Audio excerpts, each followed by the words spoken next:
ಜೊತೆಲಿ ನೋಡಿ ನೆನ್ನೆ ದಿನ ಹೇಳ್ಬಿಡ್ತೀನಿ ಸಂಪೂರ್ಣವಾಗಿ. ಇವತ್ತು ಸಿಂಪಲ್ ಆಗಿ ನೆನ್ನೆ ಎಲ್ಲರಿಗೂ ಅರ್ಥ ಆಗ್ತಕ್ಕಂಥ ಫಾರ್ಮುಲಾ ಹೇಳಿದ್ದಾರೆ.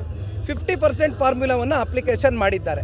ಅರ್ಥ ಮಾಡ್ಕೊಳ್ಬೇಕಾಗಿರ್ತಕ್ಕಂಥದ್ದು 2027ರ ಸೆನ್ಸಸ್ನ ಆಧಾರದ ಮೇಲೆ ನೀವು ಮಾಡ್ತಕ್ಕಂಥದ್ದಾದರೆ ನಮಗಿರ್ತಕ್ಕಂಥ ಮಾಹಿತಿ ಪ್ರಕಾರ ನಮ್ಮ ಕರ್ನಾಟಕದಲ್ಲಿರ್ತಕ್ಕಂಥ 28 ಸಂಸದರೇನಿದ್ದಾರೆ, ಸಂಸತ್ ಸ್ಥಾನ ಏನಿದೆ ಅದು 27ಕ್ಕೆ ಕುಸಿಯುತ್ತೆ. ಅಂದರೆ ಒಂದು ಸ್ಥಾನನೂ ಇನ್ನೊಂದು ಕಳ್ಕೊಳ್ತೇವೆ.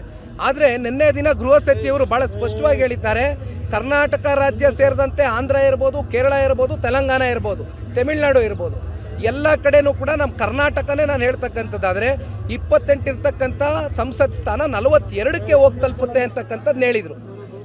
ಇದನ್ನು ವಿರೋಧಿಸ್ತಾ ಇರ್ತಕ್ಕಂಥ ಒಂದು ಹಿನ್ನೆಲೆ ಏನು, ಕಾರಣ ಏನು, ಉತ್ತರ ಕೊಡಬೇಕಲ್ಲ ಕಾಂಗ್ರೆಸ್ನವರು. ಮೀಸಲಾತಿ ವಿರೋಧ ನಾವಿಲ್ಲ, ಆದ್ರೆ ಈ ಡಿಲಿಮಿಟೇಷನ್ ವಿರುದ್ಧ ನೋಡಿ ವೆರಿ ಕ್ಲಿಯರ್ಲಿ ನಿನ್ನೆ ನಾನು ಸದನ ಕಂಪ್ಲೀಟ್ಲಿ ವಾಚ್ ಮಾಡಿದ್ದೇನೆ. ಭಾರತ ದೇಶದ ಪ್ರತಿಯೊಬ್ಬ ಪ್ರಜೆನೂ ಕೂಡ ನನ್ನ ಸದನ ನೋಡಿದ್ದಾರೆ.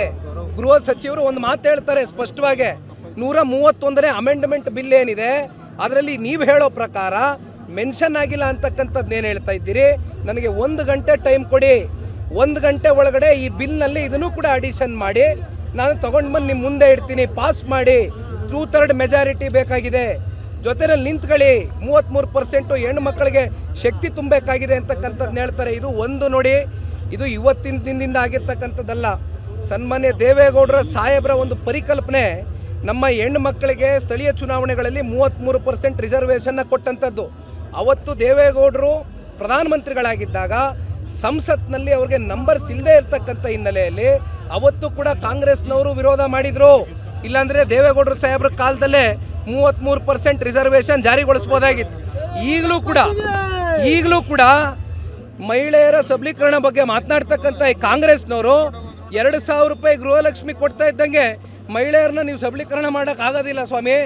ಮಹಿಳೆಯರಿಗೆ ಡೆಮಾಕ್ರಸಿನಲ್ಲಿ ನಿಜವಾದಂಥ ಶಕ್ತಿಯನ್ನು ನೀವು ಕೊಡಬೇಕು ಅಂತಕ್ಕಂಥದ್ದಾದರೆ ಇವತ್ತು ಈ ಒಂದು 33%ಗೆ ಸಹಿ ಹಾಕಬೇಕಾಗಿತ್ತು ಕಾಂಗ್ರೆಸ್. ಬಹಳ ಸ್ಪಷ್ಟ. ಇನ್ನೂ ಮಾತಾಡ್ತೀನಿ ಬನ್ನಿ ಸ್ಟೇಜ್ ಮೇಲೆ. Thank you. ನೋಡಿ ನೆನ್ನೆ ದಿನ ಹೇಳ್ಬಿಡ್ತೀನಿ ಸಂಪೂರ್ಣವಾಗಿ. ಇವತ್ತು ಸಿಂಪಲ್ ಆಗಿ ನೆನ್ನೆ ಎಲ್ಲರಿಗೂ ಅರ್ಥ ಆಗ್ತಕ್ಕಂಥ ಫಾರ್ಮುಲಾ ಹೇಳಿದ್ದಾರೆ.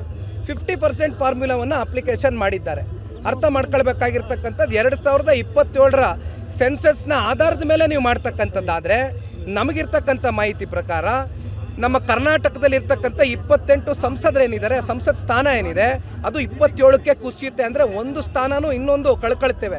ಆದರೆ ನಿನ್ನೆ ದಿನ ಗೃಹ ಸಚಿವರು ಭಾಳ ಸ್ಪಷ್ಟವಾಗಿ ಹೇಳಿದ್ದಾರೆ, ಕರ್ನಾಟಕ ರಾಜ್ಯ ಸೇರಿದಂತೆ ಆಂಧ್ರ ಇರ್ಬೋದು, ಕೇರಳ ಇರ್ಬೋದು, ತೆಲಂಗಾಣ ಇರ್ಬೋದು, ತಮಿಳುನಾಡು ಇರ್ಬೋದು, ಎಲ್ಲ ಕಡೆನೂ ಕೂಡ ನಮ್ಮ ಕರ್ನಾಟಕನೇ ನಾನು ಹೇಳ್ತಕ್ಕಂಥದ್ದಾದರೆ 28 ಇರ್ತಕ್ಕಂಥ ಸಂಸತ್ ಸ್ಥಾನ 42ಕ್ಕೆ ಹೋಗಿ ತಲುಪುತ್ತೆ ಅಂತಕ್ಕಂಥದ್ದು ಹೇಳಿದರು. ಇದನ್ನು ವಿರೋಧಿಸ್ತಾ ಇರ್ತಕ್ಕಂಥ ಒಂದು ಹಿನ್ನೆಲೆ ಏನು, ಕಾರಣ ಏನು, ಉತ್ತರ ಕೊಡಬೇಕಲ್ಲ ಕಾಂಗ್ರೆಸ್ನವರು.